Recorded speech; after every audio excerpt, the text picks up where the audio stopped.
ಮಂಡ್ಯದ ಯೂತ್ ಕಾಂಗ್ರೆಸ್ನ ಪ್ರೆಸಿಡೆಂಟ್ ರಜನಿ ಅವರು ಇದೀಗ ನಮ್ಮೊಂದಿಗೆ ದೂರವಾಣಿ ಸಂಪರ್ಕದಲ್ಲಿದ್ದಾರೆ. ಸರ್ ನಮಸ್ಕಾರ. ಸರ್ ನಮಸ್ತೆ ಸರ್. ಹೇಳಿ ಸರ್, ಮಂಡ್ಯ ಕ್ಷೇತ್ರದಲ್ಲಿ ಇದೀಗ ಸಚಿವ ಸ್ಥಾನ ಕೈ ತಪ್ಪಿ ಹೋಗಿರುವಂಥದ್ದು, ಸಾಕಷ್ಟು ಜನ ಏನು ರಮೇಶ್ ಬಾಬು ಅವ್ರ ಬಗ್ಗೆ ಮಾತನಾಡ್ತಾ ಇದ್ದಾರೆ, ಬೇಸರ ಹೊರಾಗ್ತಾ ಇದ್ದಾರೆ. ತಾವೇನು ಹೇಳಕ್ಕೆ ಇಷ್ಟಪಡ್ತೀರಿ ಸರ್? ಸರ್, ನಮ್ಮ ಶ್ರೀರಂಗಪಟ್ಟಣ ಕ್ಷೇತ್ರದ ಶಾಸಕ ರಮೇಶ್ ಬಾಬು ಬಂಡಿಸಿದ್ದೇಗೌಡ ಸಚಿವ ಸ್ಥಾನ ತಪ್ಪಿದೆ ಸರ್ ಇವತ್ತು. ಯಾತ್ರೆಯಿಂದ ಶ್ರೀರಂಗಪಟ್ಟಣ ಕ್ಷೇತ್ರದ ಶಾಸಕರ ಬೆಂಬಲಿಗರು ತುಂಬಾ ಆಕ್ರೋಶ ವ್ಯಕ್ತಪಡಿಸ್ತಿದ್ದೀವಿ. ಶಾಸಕರಿಗೆ ಸಚಿವ ಸ್ಥಾನ ಕೈ ತಪ್ಪಿಸಿದಕ್ಕೆ ಸರ್ ಪಕ್ಷದ ಹೈಕಮಾಂಡ್ ವಿರುದ್ಧ ತುಂಬಾ ಬೇಸರ ಹೊರಹಾಕಿದ್ವಿ ಸರ್, ಯುವ ಕಾಂಗ್ರೆಸ್ ಮತ್ತೆ ಬ್ಲಾಕ್ ಕಾಂಗ್ರೆಸ್ ವತಿಯಿಂದ. ಮತ್ತೆ ನಮ್ಮ ಶಾಸಕರು ಸರ್ ಕ್ಷೇತ್ರದಲ್ಲಿ ಉತ್ತಮ ಕೆಲಸ ಮಾಡಿ ಪಕ್ಷ ಸಂಘಟನೆ ಮಾಡ್ಕೊಂಡು ಸಾಕಷ್ಟು ಅಭಿವೃದ್ಧಿ ಕೆಲಸ ಮಾಡ್ತಾ ಇದ್ದಾರೆ. ಅವರಿಗೆ ಈ ಬಾರಿ ಸಚಿವ ಸ್ಥಾನ ದೊರೆಯುತ್ತೆ ಅಂತ ಬಿಟ್ಟು ಎಲ್ಲಾ ನಿರೀಕ್ಷೆ ಇಟ್ಟಿದ್ವಿ ಸರ್. ಆದ್ರೆ ಅವರು ಸಚಿವರಾಗ್ತಾರೆ ಅಂತ ನಿರೀಕ್ಷೆ ಇಟ್ಟು ಸರ್, ಬಟ್ ಕ್ಷಣದಲ್ಲಿ ಅದು ಕೈ ತಪ್ಪಿದೆ ಅಂತ ಸುದ್ದಿ ಬಂದಾಗ ಎಲ್ಲಾ ಅಭಿಮಾನಿಗಳಲ್ಲಿ ಮುಖಂಡರುಗಳಲ್ಲಿ ತುಂಬಾ ಬೇಸರ ವ್ಯಕ್ತಪಡಿಸ್ತೀವಿ ಸರ್.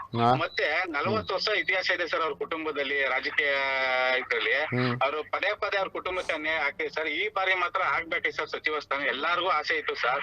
ಶ್ರೀರಂಗಪಟ್ಟಣ ಕ್ಷೇತ್ರದ ಸರ್ 40 ವರ್ಷಗಳ ಹಿಂದೆ ಸಚಿವ ಸ್ಥಾನ ಸಿಕ್ಕಿದ್ ಬಿಟ್ರೆ ಸರ್, ಇಲ್ಲಿ ತನಕ ಯಾವ್ದೇ ರೀತಿ ಸಚಿವರು ಅಂತ ನಾವ್ ನೋಡಿಲ್ಲ ಸರ್.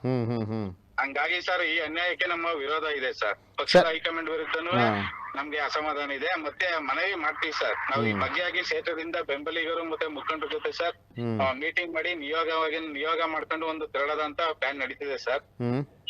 ಹಂಗಾಗಿ ಈ ತರ ಇದೆ ಸರ್. ಸರ್, ಬಹಳ ಒಳ್ಳೆ ಹೆಸರಿತ್ತು, ಜೊತೆಗೆ ಬಹಳ ನಿರೀಕ್ಷೆ ಕೂಡ ಇತ್ತು ಈ ಸರಿ ಹಾಗೆ ಆಗುತ್ತೆ, ಸಚಿವ ಸ್ಥಾನ ಸಿಕ್ಕೇ ಸಿಗುತ್ತೆ ಅಂತ. ಯಾಕೆ ಸಲ ಕೈ ತಪ್ಪಿತು ಅಂತ ಅನ್ಸುತ್ತೆ ಸರ್? ಸರ್ ಅದೇ ಕೊನೆ ಕ್ಷಣದಲ್ಲಿ ಏನು ಅಲ್ಲಿ ಹೈಕಮಾಂಡ್ ಬದಲಾವಣೆ ಮತ್ತೆ ಬೇರೆಯವ್ರದ್ದು ಪ್ರೆಷರ್ ಏನು ಅಂತ ನಮ್ಗೆ ಗೊತ್ತಿಲ್ಲ ಸರ್. ಹಾಗಾಗಿ ನಾವು ಹೋಪ್ ಇಟ್ಟಿದ್ವಿ ಸರ್ ಈ ಬಾರಿ. ಆಮೇಲೆ ಹೋದ ಚುನಾವಣೆಯಲ್ಲಿ ಸರ್ ಸಿದ್ದರಾಮಯ್ಯ ಸಾಹೇಬ್ರು ಮತ್ತೆ DK ಶಿವಕುಮಾರ್ ಸಾಹೇಬ್ರು ನೀವು ಗೆಲ್ಲಿಸ್ಕೊಡಿ, ಮುಂದಿನ ನಾವು ನೋಡ್ಕೊತೀವಿ ಅಂತ ಮಾತು ಕೊಟ್ಟಿದ್ರು ಸರ್.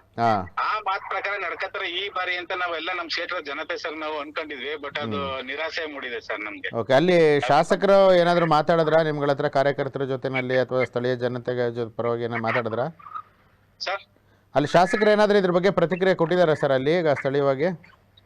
ಸರ್ ಕೊಡ್ತಾ ಇದಾರೆ ಸರ್, ನಮ್ ಲೀಡರ್ಗಳೆಲ್ಲ ಕೆಲವು ಕೊಡ್ತಾ ಇದಾರೆ ಸರ್. ಓಕೆ, ಈಗ ಕಾರ್ಯಕರ್ತರೆಲ್ಲ ಹೇಗೆ ಈಗ ಮುಂದಿನ ಕೊಡ್ತಾ ಇದಾರೆ? ಓಕೆ ಸರ್, ಈಗ ಕಾರ್ಯಕರ್ತರೆಲ್ಲ ಸರಿ ಮುಂದಿನ ನಡೆ ಏನ್ ಪ್ಲಾನ್ ಮಾಡಿದ್ರಾ, ಏನಾಗ್ಬೋದು ಅಂತ? ಸರ್ ಅದೇ ನಮ್ಮ ಕ್ಷೇತ್ರದ ಮುಖಂಡರುಗಳೆಲ್ಲ ಸೇರಿ ಸನ್ಮಾನ್ಯ ಶ್ರೀ ಮುಖ್ಯಮಂತ್ರಿಗಳನ್ನ ಭೇಟಿ ಮಾಡೋಣ ಅಂತ ಪ್ಲಾನ್ ಮಾಡ್ಕೊಂಡಿದೀವಿ ಸರ್. ಅಲ್ಲಿ ಹೋಗಿ ಮನವಿ ಮಾಡಿ ಮತ್ತೆ ಇವರು ಇತಿಹಾಸನ ಒಂದ್ಸಲ ಮತ್ತೊಮ್ಮೆ ತಿಳಿಸಿ ಸರ್ ಅವ್ರಿಗೆ ಸಚಿವ ಸ್ಥಾನ ಕೊಡಬೇಕೆಂದು ಪಟ್ಟಿಡೋಣ ಅಂತ ಮಾತುಕತೆ ನಡೀತಿದೆ ಸರ್. ಓಕೆ ಸರ್, ಧನ್ಯವಾದ ಸರ್ ನ್ಯೂಸ್ ಅಲರ್ಟ್ ಜೊತೆನಲ್ಲಿ ಮಾತನಾಡಿದ್ದಕ್ಕೆ ರಜನಿ ಅವರೇ. Thank you sir. Thank you. News Alert ನಿಮ್ಮಿಂದ ನಿಮಗಾಗಿ.